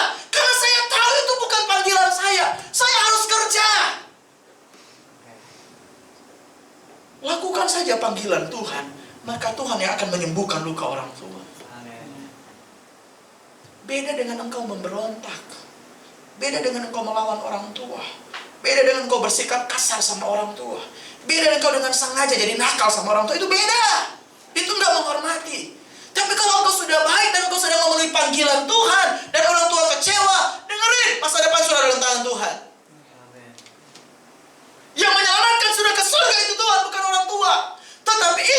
sekali lagi, sementara engkau berjalan, hormatilah orang tuamu. So, ngerti posisinya? Supaya sudah gak jadi dilema. Supaya langkah saudara gak katakan saya mau maju, saya mau maju. Enggak. Manusia tidak bisa menarik engkau mundur untuk engkau melangkah bersama dengan Tuhan. Kalau engkau pilih menarik dirimu dengan manusia, kau akan mengalami kemunduran yang jauh. Tapi kalau engkau membiarkan dirimu ditarik oleh Tuhan untuk berjalan dalam masa depan, percayalah, Tuhan punya banyak cara untuk menjaga orang tua. Amin. Saudara lihat kondisi ini. Jadi saudara lihat, manusia bisa berencana, tetapi rencana Tuhan jauh lebih baik. Amin. Manusia punya rencana, tapi rencana yang indah dan yang terbaik buat hidup kita, itu datangnya dari Tuhan. Bukankah Tuhan sudah bilang betapa bedanya jalanku dengan jalanmu? Rancangan Tuhan seperti langit dan bumi.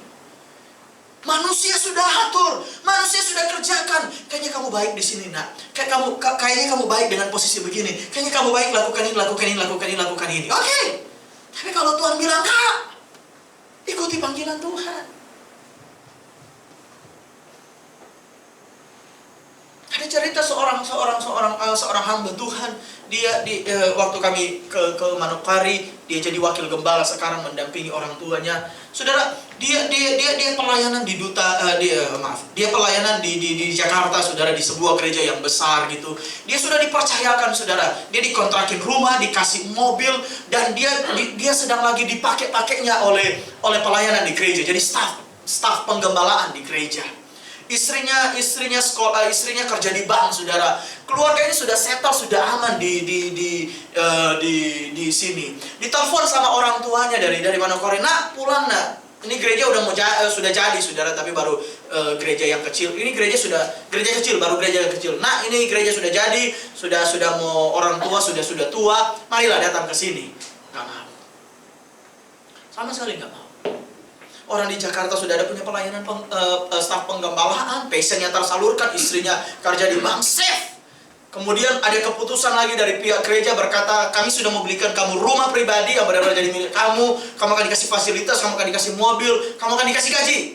Kamu minta gaji berapa, kasih tahu." Wah, ini kan enak kan ya? Mau minta gaji berapa, saya kasih tahu. Gereja akan siap memenuhi.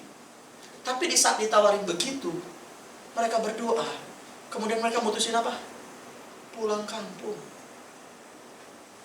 ke gereja yang kecil, pelayanan yang tidak bertumbuh besar, dan mereka harus bermasalah dengan finansial. Tapi karena mereka merasa itu panggilan Tuhan, tadinya disuruh-suruh balik nggak mau dalam keadaan baik, justru masih dalam keadaan dalam tanda kutip kaya. Tapi di puncak kekayaan mereka justru memilih untuk kembali pulang, saudara, ke Manokwari sono. Yang biasa dengan mall mewah, biasa dengan keadaan yang baik, fasilitas yang baik, harus ke kampung, saudara. Begitu dia ke kampung, dia bangun gereja besar sekali. Dari ibadah sekali jadi 2 kali. Dengerin. Manusia boleh rencana, tetapi Tuhan yang menentukan. Amin. Makanya kenapa kita mesti dekat dengan Tuhan? Supaya kamu jalanin hidup bukan dalam dilema. Anda tahu sampai hari ini orang tua saya mengharapkan saya kembali ke kampung. Kalau saya sih oke-oke aja. Tapi istri saya, sejak pacaran dia bilang, "Saya nggak mau ketemu." Oke. Bagi saya itu rencana Tuhan. Sebab kalau rencana Tuhan pasti kan bersepakat gitu ya. Tapi kalau rencana Tuhan sampai. Orang tua saya sudah berulang kali waktu saya pulang kampung, "Papa mama sudah tua loh." Mereka nggak ngomong bantu, kan? Tapi saya ngerti bahasa kan. Ya kalau anak kan mesti tahu diri. Orang tua, "Papa udah tua, mama udah tua." Terus dia ceritain, "Itu anak teman papa udah bantu loh dia pelayanan. Itu udah baik loh pelayanan di sana, anaknya udah dampingi orang tuanya. Orang tuanya kayaknya udah enak. Sudah ada wakil gembala, anaknya tuh sudah ngurusin pelayanan." Oh. Iya. Saya punya jawaban sama papa saya, "Pak, Saya bukan tidak mau untuk kembali ke Tonggon. Tapi sampai hari ini saya merasa tidak dipanggil berada di sana. Saya merasa panggilan saya nggak di sana. Karena memang sejak saya keluar sekolah Alkitab, saya punya panggilan yang kuat untuk tidak berada di rumah orang tua saya. Dan sampai hari ini saya merasakan hal yang sama. Saya bilang saya bukan mau mendahului Tuhan, bukan. Tapi saya tahu panggilan saya. Untungnya papa saya kan pendeta, jadi dia tahu kalau ngomongin soal panggilan dia tahu. Kalau saudara mungkin agak, apa itu? Tapi kalau orang tua saya kan sama-sama hamba Tuhan, jadi dia tahu. Dia lebih takut sama Tuhan daripada sama manusia kan. Jadi waktu saya ngomong, sampai hari ini saya tidak ada punya panggilan untuk kembali ke sana. Dan sampai hari ini bahasa Tante Esi masih sama. Pokoknya saya nggak mau. Dan saya tahu kalau istri saya ngomong gitu tidak ada urusan dengan nilai jasmani. Itu bicara soal panggilan. Sampai hari ini, bro. Saya bilang, ya saya tidak akan kembali. Makanya saya sedang mempersiapkan diri orang tua saya. Anak yang sekolah Alkitab itu baru saya. Ada 2 kakak saya yang sudah menikah dan mereka kayaknya sudah punya jalan sendiri-sendiri. Saya sedang mempersiapkan orang tua saya. Udah kasihlah ke orang. Gak bisa ini gereja kita yang bangun, beli sendiri. Aduh itu mah kita cuma alat dalam tangan Tuhan. Sampai akhir ini, hari-hari ini saudara dia sudah mutusin. Ya sudah. Kalaupun ada hamba Tuhan yang lain masuk gereja, tapi kalau pastori enggak buat kita. Ya saya juga bingung nanti kalau hamba Tuhan yang masuk. Ini gereja, pastorinya di belakangnya, dempetan saudara. Nah saya bingung, kalau ada hamba Tuhan masuk mau tinggal di mana dia? Masa mau ke di tetangga sebelah? Cuman saya tahu, kalau orang tua tuh pasti begitu. Karena ini perjuangannya. Jadi dia mau ini jadi warisan buat anaknya. Legacy gitu kira-kira ya. Karena perjuangannya, tangisannya, pergumulan kayaknya nggak rela orang lain masuk sudah keadaan baik. Kalau saya sih mah rela-rela aja. Rela. Tapi begini. Memilih keputusan untuk menerima panggilan Tuhan itu bukan berarti kita tidak menghormati Tuhan. Menghormati orang tua, maaf. Justru sementara engkau hidup dengan panggilan Tuhan, itu bukti tempat yang tepat untuk engkau kasih tahu engkau sedang menghormati orang tua. Amin. Beda kalau orang tua sudah suruh terus hidupmu kacau balau. Pengangguran, kerja, pacaran gak pacaran. Jadi orang tua sudah pola. Karena gak jelas hidupmu. Tapi kalau hidupmu lagi jelas bersama dengan Tuhan, ikuti panggilan Tuhan. Amin. Ikuti panggilan. Termasuk nilai rohani. Nilai rohani. Engkau milih Tuhan tidak membuat engkau tidak menghormati orang tua. Saya punya adik, papanya dengan papa saya kakak adik. Jadi sepupuan ya. Adik saya, saudara. Waktu dia mutusin untuk ikut Antekosta, saudara, GPDI, dia dipukulin sama mamanya, saudara. Wah, anak durhaka lah segala macam. Karena memang kecewa. Tapi karena dia total hidupnya dengan Tuhan, dia hidup dalam pertobatan, berdamailah dengan orang tuanya. Baik. Jadi saya mau kasih tahu begini bahwa saudara jangan galau ketika sudah memutuskan panggilan sudah datang dari Tuhan. Terus orang tua dalam keadaan tidak setuju. Tidak setuju itu wajar. Tidak salah itu wajar. Ingat tidak ada orang tua yang sempurna. Ingat tidak ada orang tua yang ideal. Yang ideal cuma Tuhan. Makanya yang engkau ikuti panggilanmu adalah Tuhan. Makanya ketika engkau ikuti panggilan Tuhan yang sempurna, Dia akan menyempurnakan hubunganmu dengan orang tua. Ngerti ya? Amen? Makanya segala sesuatu mesti berdoa. Ayat terakhir. Sudah lewat. Matius 5 ayat 48. Dalam hati sejak kapan memang gak pernah lewat waktu. Matius 5 ayat 49. Oke. Ya kalau pelajaran kan mesti begini, saudara ya. Lebih baik dalam rumah. Saya lihat kan muka-muka saudara berhasrat tinggal di dalam rumah Tuhan kan. Amin. Haleluya. Matius 5 ayat 49. Daripada di luar nggak tahu jalan sendiri di mall nggak enak, nongkrong di coffee shop cuma sendiri juga nggak enak. Mendingan di rumah Tuhan ada Tuhan. Amin. Haleluya. Ku cinta mata keluarga Tuhan. Itu nyanyinya memang senang atau lagi putus asa, saya juga nggak tahu. Lihat ayat 48 ya saudara. Karena itu rohnya sama sempurna, sama seperti Bapakmu yang di surga adalah sempurna. Yes. Saya punya kalimat penutup. Ini bisa jadi quotes. Perhatikan kata-katanya. Kemampuan kita memiliki Bapa di sorga menjadikan kita anak yang bisa memberkati orang tua. Kemampuan kita untuk memiliki Bapa di sorga menjadikan kita anak yang bisa memberkati orang tua. Amin. Haleluya. Saudara dekat dengan Tuhan, saudara jadi berkat bagi orang tua. Saudara jadi blessing. Dengerin. Saudara mesti bersuka cita kalau orang tua tuh rese. Karena saudara lebih rese dari orang tua saudara. Ya. Saudara mesti bersyukur orang tua tuh cerewet. Saudara harus nikmati cerewet mereka. Karena nanti waktu Anda jadi orang tua, Anda akan lebih cerewet dari orang tua Anda. Right? Tapi begini, waktu Anda menemukan ketidakidealan dalam papa mama, jangan jadikan itu terlama hidup. Jadikan itu tempat pemulihan ketika engkau membangun rumah tangga yang baru. Dulu papa saya perlakukan begini, saya akan perlakukan anak-anak saya begini. Dengan lebih baik. Makanya berjalanlah dengan Tuhan. Semakin engkau berjalan dengan Tuhan, engkau menjadi semakin orang yang lebih baik. Amin. Ya. Haleluya. Sudah cukup pelajaran orang tua? Sudah cukup? Tobat ya. Oke, yang punya masalah sama orang tua Anda harus selesaikan. Harus telepon orang tua Anda, harus hubungi orang tua Anda. Sampai rumah ketemu orang tua, peluk. Paling digampar, ngapain ya anak? Bilanglah, Pak, aku baru diajar sama firman Tuhan. Izinkan aku melakukan firman Tuhan lah. Firman itu Tuhan baik dan benar. Oh, ya sudah. Walaupun mereka agak, cobalah pulang salaman, dipeluk, dicium. Ya walaupun geli-geli gimana gitu ya. Tapi dengerin, itu cuman metode, tapi bukan inti dari menghormati. Inti menghormati itu ada di respek hati.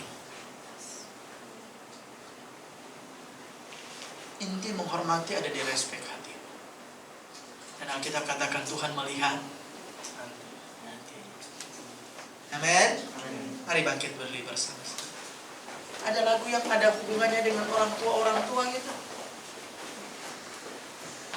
Oh ini pemain gitar pasti tahu nih lagu nih.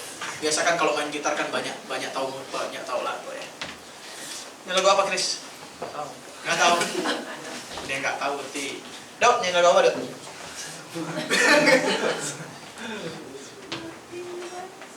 Oh, seperti Bapa. Awalnya apa?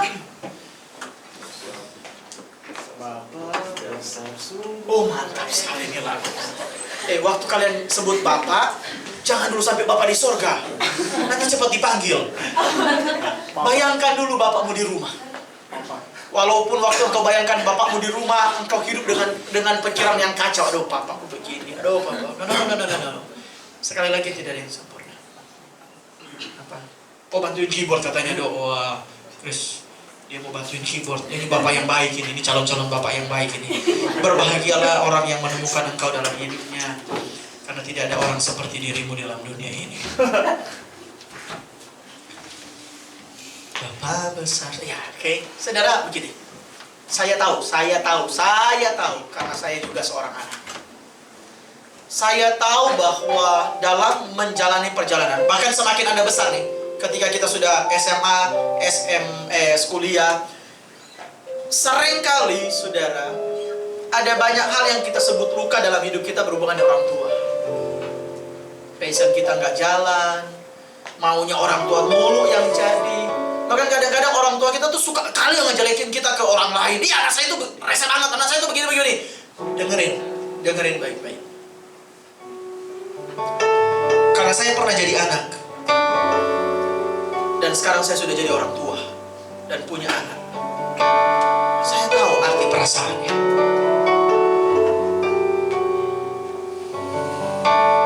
Saya punya anak yang gak sempurna, tapi saya selalu berdoa, Tuhan ampuni saya, karena saya sadar saya bukan orang tua yang sempurna. Waktu saya memarahi anak saya, kadang-kadang saya masuk kamar, saya nangis, saya minta ampun sama Tuhan. Tuhan, saya salah dalam metode mengajar. Bahkan ada dalam beberapa situasi kayaknya saya merenung tentang cara saya membesarkan anak saya. Saya bilang, Tuhan, ada banyak hal yang salah. Saudara, saya percaya orang tua saudara juga melakukan hal yang sama. Mereka nggak pernah melihatkan diri mereka sama Anda dan berkata, maaf Papa udah salah, maaf Mama udah salah. Tapi saya nggak pernah tahu ada banyak hari yang mereka habiskan di kamar. Mereka mungkin nangis, Tuhan saya udah salah didik anak saya. Tuhan saya udah salah. Ada banyak penyesalan yang mereka tuh nggak ngomong ke kamu, nah aku udah salah. Kenapa? Karena untuk mengaku butuh kebesaran hati. Butuh Tuhan. Butuh Tuhan dalam hidup orang tua. Jadi hari ini saya mau berkata, doakan orang tuamu supaya dekat dengan Tuhan. Kalau engkau mau punya orang tua yang baik, orang tua yang ideal, doakan mereka supaya mereka bertobat dan dekat dengan Tuhan. Sebab kalau mereka dekat dengan Tuhan, kamu bisa mengalami pemulihan. Tapi kalau mereka belum dekat dengan Tuhan, kamu yang harus dekat dengan Tuhan. Bereskan hatimu, selesaikan lukamu. Jangan pernah sakit hati sama orang tua. Jangan pernah kepahitan sama orang tua. Karena mereka lah yang memperjuangkan hidupmu sampai hari ini. Mereka lah yang berada di barisan paling depan yang siap berkorban untuk dirimu, bukan orang lain. Sadar atau tidak sadar, terima atau tidak terima. Bereskan saja hatimu. Masa depan kita adalah tangan Tuhan. Biar Tuhan yang rangkai hidupmu, tetapi hidupmu gak akan bisa jadi baik kalau gak akan pernah selesaikan hidupmu dengan orang tuamu. Selesaikan, mumpung masih hidup. Percuma engkau teriak-teriak di kubur orang tua. Percuma engkau menyesal di kubur orang tua. Gak ada gunanya kau bawa uang, tapi orang tuamu sudah dalam kuburan. Gak ada gunanya kamu mau bersaksi kemana-mana. Saya menyesal. Tapi orang tuamu sudah gak ada.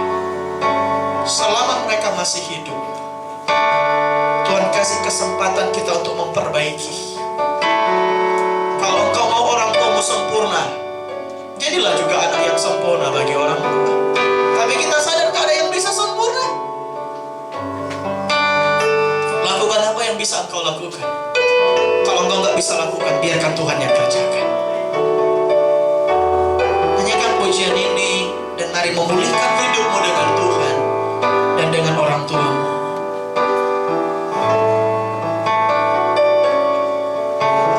Bapa, besar sungguh kasih setiamu,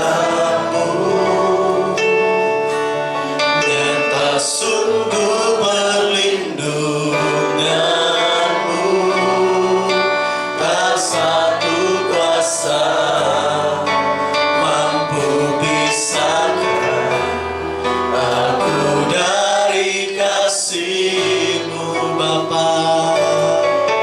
Bapa, ajarku selalu hormat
besar kita berkata, Papa saya kurang sayang, Mama saya kurang sayang, saya kurang diperhatikan, saya kurang dilihat, saya kurang didampingi.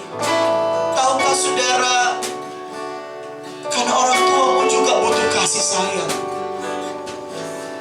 Mungkin juga orang tuamu kurang diperhatikan. Orang tuamu juga butuh disayang, butuh diterima. Orang tuamu juga butuh untuk diperhatikan. Orang tuamu juga butuh dihargai. Orang tuamu juga butuh didampingi, dan mereka gak menemukan orang itu. Stop menuntut. Jadilah berkat bagi orang tua. Stop berpikir untuk mendapatkan hal yang ideal, tapi berusahalah memberi yang terbaik bagi orang tua. Yang harus kamu tahu, apapun yang mereka lakukan, mereka pasti sayang sama kamu. Jangan pernah lupakan itu. Kalau engkau kurang disayang, kalau engkau kurang diperhatiin, jangan cari kepada manusia, jangan cari kepada sesamamu. Datang sama Tuhan, Dia Bapamu yang sempurna. Datang sama Tuhan, minta sama Tuhan, temukan sama Tuhan. Karena Dia Bapa yang menciptakan engkau. Dia sayang melebihi sayang yang dilakukan oleh manusia. Lakukan tugasmu sebagai anak. Hormati orang tuamu. Jangan tunggu sampai mereka mati. Jangan tunggu sampai mereka bertemu dengan engkau di kuburan. Selama mereka masih hidup, lakukan yang terbaik, bukan yang sempurna, bukan. Mungkin ada saat-saat engkau mengecewakan orang tua. Ada saat-saat orang tua terluka. Tetapi lakukan saja yang terbaik. Tuhan pasti bela hidupmu. Tuhan pasti bersama dengan engkau. Selalu ada pemulihan. Selalu ada kesembuhan yang datang dari Tuhan. Selalu ada berkat yang besar. Lakukan yang terbaik. Kalau engkau bisa telepon, telepon. Kalau engkau bisa ngobrol, ngobrol. Kalau engkau cuma bisa mendengarkan curhatan mereka, lakukan saja. Kalau engkau bisa memberkati mereka dengan keuanganmu, lakukan walaupun tidak banyak. Kasih tahu kalau kamu menghormati mereka. Kasih tahu juga kamu sedang mengikuti panggilan Tuhan dalam hidupmu.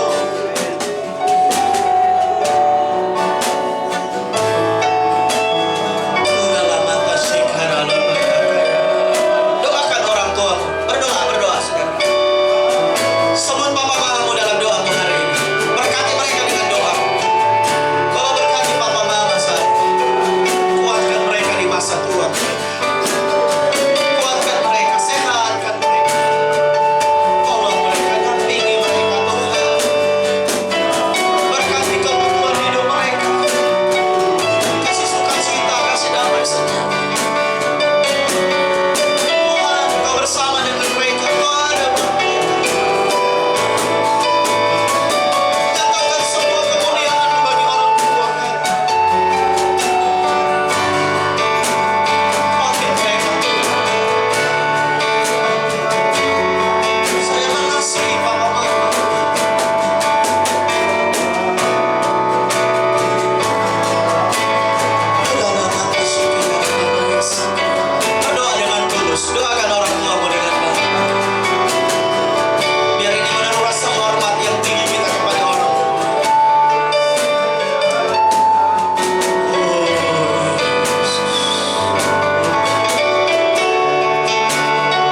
membuat masa depan kami. Ada unsur penting yang tidak boleh kami abaikan, yaitu tetap menjaga kami menghormati orang tua kami. Biarlah kasih karunia-Mu turun dan memulihkan hati kami. Sembuhkan dari setiap luka yang terjadi dalam keluarga kami. Setiap keputusan-keputusan kami untuk marah sama orang tua, setiap keputusan-keputusan untuk kami sakit hati sama orang tua, setiap keputusan-keputusan kami untuk memberontak sama Tuhan, Tuhan sembuhkan itu malam hari. Dalam nama Tuhan Yesus, sembuhkan Tuhan. Kami mau baikan dengan orang tua, kami mau baikan sama papa mama.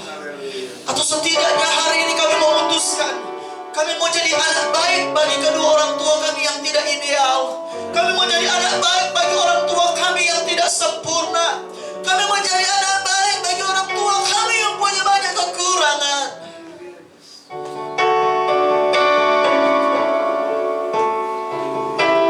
Kami mau dekat dengan Tuhan. Kami mau ikuti panggilan Tuhan dalam hidup kami. Dan itu tidak membuat kami memberontak sama orang tua. Tetapi kami percaya hari ini ketika kami ikuti panggilan Tuhan, kami bisa memberkati orang tua kami. Ketika kami mendapatkan Bapa di sorga, maka kami bisa menjadi berkat bagi orang tua kami. Tetapkan firman ini dalam roh kami. Hamba sudah selesai, biar pewahyuan Allah terus mengalir. Pewahyuan Allah terus terbuka dalam alam rohani pikiran kami. Dan biarlah itu berubah menjadi rema. Kami tahu bersikap. Dan kami menjadi anak-anak yang menghormati orang tua dan berjalan dalam panggilan Tuhan. Terima kasih Tuhan, ulurkan kedua tangan-Mu. Letakkan atas kami yang sudah datang beribadah, yang sudah datang melayani Tuhan.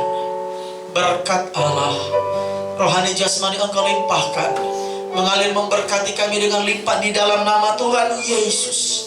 Berkati sekolah kami, berkati kuliah kami, berkati kami sedang menyelesaikan skripsi kami, berkati kami lagi cari tempat magang, lagi cari pekerjaan. Berkati dalam nama Tuhan Yesus Kristus.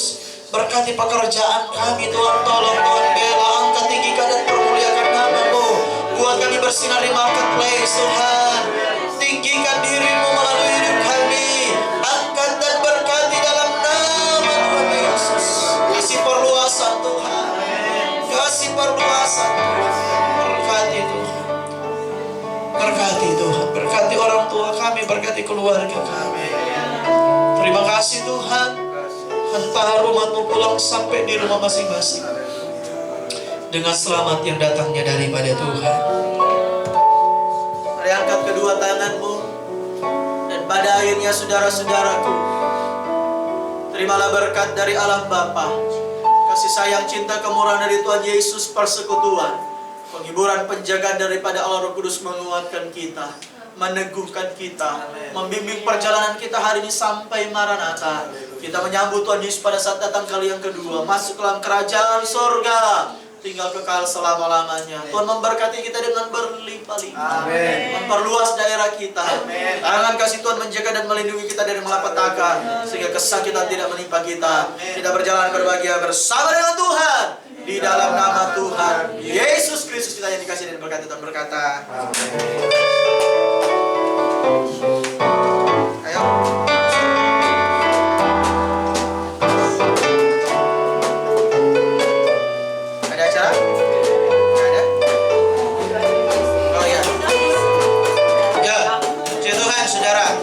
Kita mau doain yang ulang tahun hari ini. Hari ini Jesse ulang tahun ya.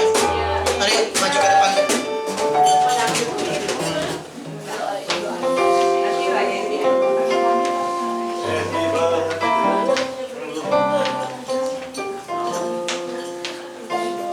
Ada lagi? Felia nggak datang ya? Belum